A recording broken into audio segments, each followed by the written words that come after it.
औज़ुबिल्लाहिमिनश्शैतानिर्रजीम बिस्मिल्लाहिर्रहमानिर्रहीम। प्यारे दोस्तों, कैसे हैं आप? आज जिस टॉपिक के साथ हाजिर खिदमत हुआ हूँ वो है मेरा और आपका सबका प्यारा वाल सिटी।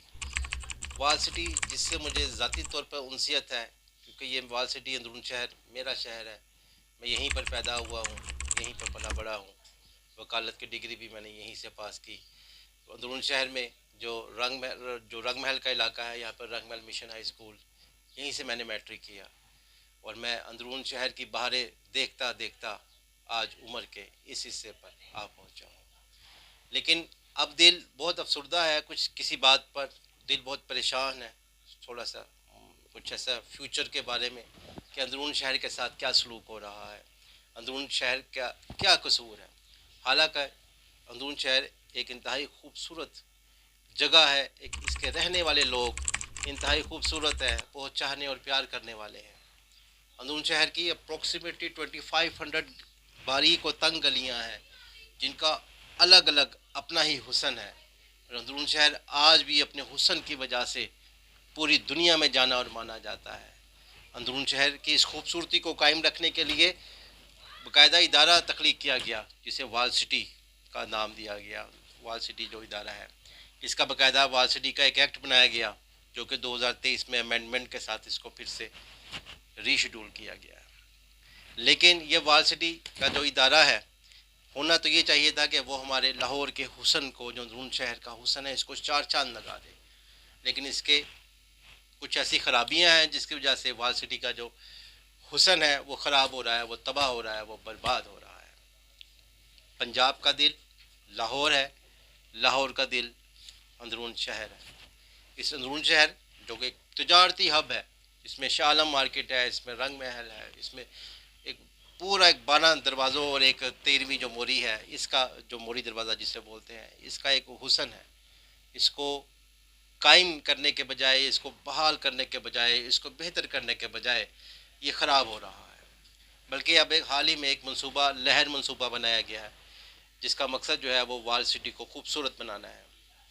लेकिन दूसरी तरफ तवज्जो देखना करना बहुत ज़्यादा ज़रूरी है। जो शाह आलम मार्केट है, जो कि पूरे अप्रोक्सीमेटली पाकिस्तान का एक तजारती हब है, यहाँ पर इस किस्म के मामला किए जा रहे हैं, इस किस्म की हरकत हो रही हैं कि बरांडे पर कब्जा हो गया, बरांडे में शटर गेट लगा दिए गए, मार्केट बन गई, लोगों के चलने फिरने की जगह तंग हो गई, वहाँ पर नाजायज़ तजावज़ात बना दी गई। अब नाजायज़ तजावज़ात का भी क्या है कि जिस शख्स की अपनी दुकान होती है, वो अपनी दुकान के आगे पहले तो उसने अपना, जिसे हम थड़ा बोलते हैं, पहले उसने वो थड़ा बनाना है, फिर उसके बाद उसने अपना सामान लगाना है, फिर उसके बाद उसने अपनी सवारी वहाँ खड़ी करनी है, चाहे वो गाड़ी है चाहे वो मोटरसाइकिल है। फिर जो आने वाला होगा, जो कस्टमर होगा, उसने अपनी गाड़ी या मोटरसाइकिल खड़ी करनी है, तो कंजस्टेड माहौल हो जाता है, सड़कें बंद हो जाती हैं, माहौल जो है वो सारा रश की वजह से, ट्रैफिक के फंस जाने की वजह से सारा माहौल तितर बितर और ख़राब हो जाता है, ख़रीदारी का मज़ा भी फीका हो जाता है। तो जो वाल सिटी का ये काम था कि अगर किसी जगह पर कब्ज़ा हो रहा है तो उस कब्ज़े को रोका जाए। अब अगर हम रंग महल चौक की बात करते हैं, रंग महल में आ जाते हैं, तो यहाँ पर ये एक बड़ा मसरूफ़ एक तजारती जगह है। यहाँ पर गारमेंट्स का बहुत सारी दुकानें हैं, गारमेंट्स का हब है पूरे पंजाब की। यहाँ पे गारमेंट्स का काम होता है, चाहे वो बच्चों की हो, चाहे वो ख़वातीन की हो, चाहे वो बड़ों की। यहाँ पर रंग महल चौक में रंग महल मिशन हाई स्कूल वाक़या है, सामने ही डी पॉइंट प्लाज़ा जो मशहूर तरीन प्लाज़ा है पार्किंग का, वो वाक़या है। साथ में मस्जिद अयाज़ है, अयाज़ साहब का मज़ार है, महमूद अयाज़ साहब वाले, उनका मज़ार भी है, मस्जिद भी है, सराफ़ा बाज़ार है, यानी कि बहुत मसरूफ़ तरीन जगह। यहाँ पे एक पुरानी बिल्डिंग है जिसको हम रियाज़ बिल्डिंग कहते हैं। ये रियाज़ बिल्डिंग 100 साल से ज़्यादा पुरानी है, एन मुमकिन है कि 150 साल या 200 साल से ज़्यादा पुरानी ये बिल्डिंग हो। इस रियाज़ बिल्डिंग को, इसके साथ जो बुरा सलूक किया जा रहा है, इसको कमज़ोर किया जा रहा है, इसको इतना कमज़ोर किया जा रहा है। अच्छा, एक बार ऐसा भी हुआ है कि इसके अंदर एक बेसमेंट था रियाज़ बिल्डिंग में, माजी में यहाँ पर पानी भर गया।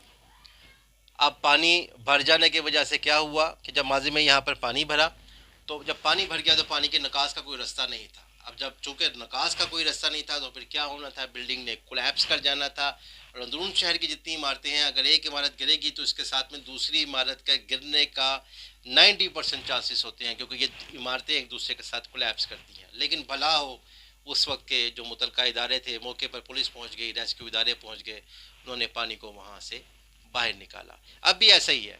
अब खुदा न खास्ता बहुत ज़्यादा स्पीड में बारिश होती है या सैलाब आ जाता है, पानी बहुत ज़्यादा आ जाता है, तो ये बेसमेंट है यहाँ पर जितने भी अंदरून शहर में, ख़ास तौर पर शाह आलम में और रंग महल में, तो ये पानी से भर जाएंगे। इनकी निकास का कोई सिलसिला नहीं है। पानी निकलेगा कहाँ, कैसे निकलेगा?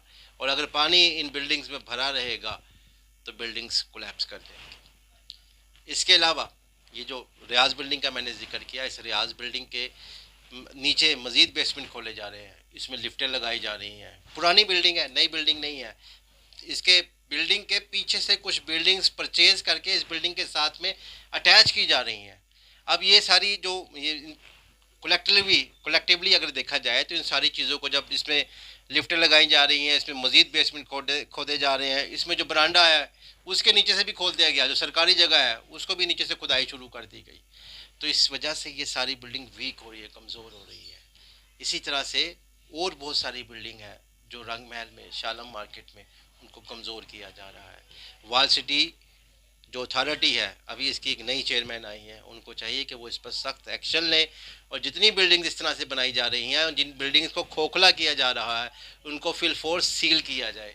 कहीं ऐसा ना हो जैसे कराची में लियारी में बिल्डिंग्स गिरने के जो वाक़यात होते हैं, उसमें 4, 6, 8, 10, 12 जाने ऐसे ही चली जाती हैं।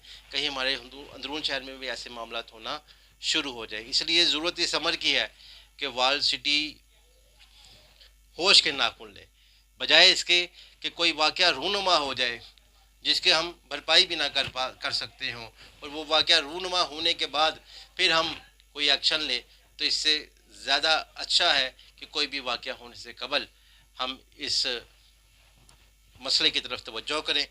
और ख़ास तौर पर रियाज बिल्डिंग जिसका मैं इशारा कर रहा हूँ, क्योंकि ये मेरी भी गुज़रगाह है, मैं यहीं रहता हूँ, मेरी भी गुज़रगाह है।